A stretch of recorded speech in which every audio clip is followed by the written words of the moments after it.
Do you mind if we talk a little bit more about about your eating disorder Yeah, and no, great. That's actually a book I want to write, and so I guess anything that comes out now is just more, we're just more pre-writing ideas. some of the book, working through some of the ideas for it. So, Yeah, yeah, let's go. my first question is like, when did you become like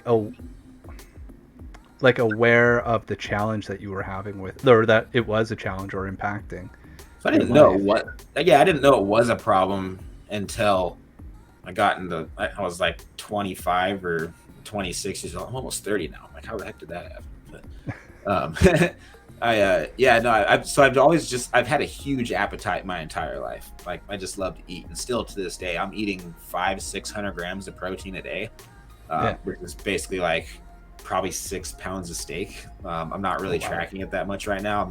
I'm bulking. Yeah, so basically, like, I'm eating whenever I'm hungry. I'm trying to get protein in throughout the entire day, and still with that amount of meat, most people, like, I don't think I have any, but I don't think I have a single client that's eating as much meat as I am in their meal plans, and I still walk away from every meal kind of sad that there's not more and that I can't eat more. Like, I just love to eat, man. I always have my entire life, and so limiting everything to just meat on a carnivore diet for me, I've experienced a number of health benefits that, isn't really the topic or the purpose of this show, but it's more importantly allowed me to be able to be more satiated, more satisfied with everything that I do eat. Because if I eat carbs, then it just stimulates my appetite, and I just want more, and I'm a bottomless pit. I also train really hard in the gym too, so that's also very appetite stimulating. But Yeah. yeah, like I would sit back, and I mean, like, my lunch in high school would be, I would get 3 or 4 plates, man. My breakfast was a 5 egg omelet with a bunch of ground beef, orange juice, because orange juice is good for you, right? Toast on the side, cereal on the side. And like a box of cereal. Like, if I ate cereal ever, it was the entire box, and that's how Oh I was. I wow. just had a big metabolism. Yeah, I was playing hockey. I was playing football. I was running cross country. I was lifting weights. So, like, I was burning all those calories. But, you get married, you have kids, and then, like, you're not really doing all that anymore. You get a job, and it's like, your metabolism catches up with you real quick. So no, I Oh got yeah. fat, dude. Like, a couple years into being married, I was just like, all right, I need to do something about this. And so I started dieting and cutting and restricting calories for the first time. And that created a real problem, because then, for the first time in my life, I had this mindset that there was a limit on how much food I could eat. And then we had a problem, because my entire life of eating so much food all the time, that wasn't really an issue up until that point. Like, dude, I would go to buffets and sell the places out. Like, I would go to Golden Corral. Do you guys have Golden Corral in British Columbia? No. All right, so we have this buffet called Golden Corral, and man, I would go there, and I would get an entire plate full of steak, and an entire plate full of salad, an entire plate full of mac and cheese, an entire plate full of pizza, and then a dessert plate, and then like a taco plate, and like, I would literally just keep going back, and then I would just take a couple-hour nap, and then I would be hungry for dinner again. So, uh, and so, like, that was just my lifestyle, and when I finally made a decision to start restricting my calories and putting a limit on how much I ate, then a bunch of psychological problems started coming along with that.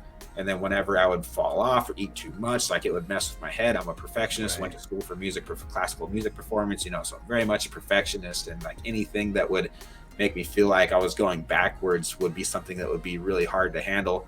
And it would be a downward snowball effect from there. So that led to binging and purging. It led to bulimia. Um, it led to an extremely unhealthy and extremely dangerous relationship with food. So I had to clean up my diet, and I had to cut out sugar, and I had to start studying food and studying nutrition like I never had before, and figuring out how I could fuel my body with the right foods in a way that was healthy, in a way that was sustainable, and be okay if I had a bad day here and there. Right. And realize that, because I feel like I messed up, that it doesn't change who I am through Jesus Christ, because I'm perfect, not because of anything that I could ever try to do. That's a losing battle, but I'm perfect because of what he did 2,000 years ago. So meditating on stuff like that has has given me the ability to realize that I can give myself grace because he gives me grace, and he sees me as somebody so much more than what I see myself as.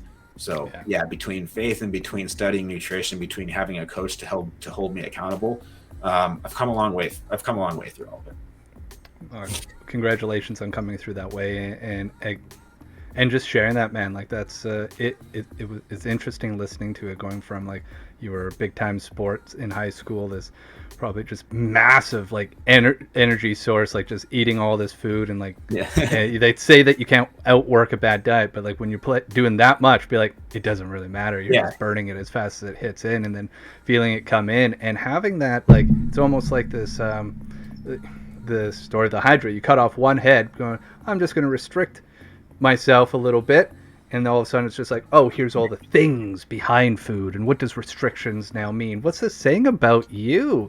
And it's just like, I don't like any of this stuff. Like, this is horrible. And just like that, right? Like those are the things that can happen so quickly, and not knowing why or where it's coming from. So to be able to see it, face it, and then start to reassociate what that relationship with food is by learning about it. I'm sure, well, learning about food, like in our guts and everything else, like this is science that is like still on the early days of it, and there's just so much to learn, and now knowing what you know is like, I think it's important that's even more of that authenticness that you get to bring into your coaching practice for helping people who are, you know, in these bodybuilding places. Like, they need to understand like a strong relationship with food is just as important as a strong relationship with the gym, right? Like that's how, you know, like the body is a temple, and if you're going to treat it as such, you're going to have to do it as such. You nailed it. That's my shirt says actually too. I didn't even wear this on purpose, but this is from one of my recent natural bodybuilding shows, and the promoter of this show has a company called her coaching brand is Temple Body Fit, Temple something fit. Anyway, there's literally a cross on it. So that was a plug we didn't know was going to happen. So good one. Yeah.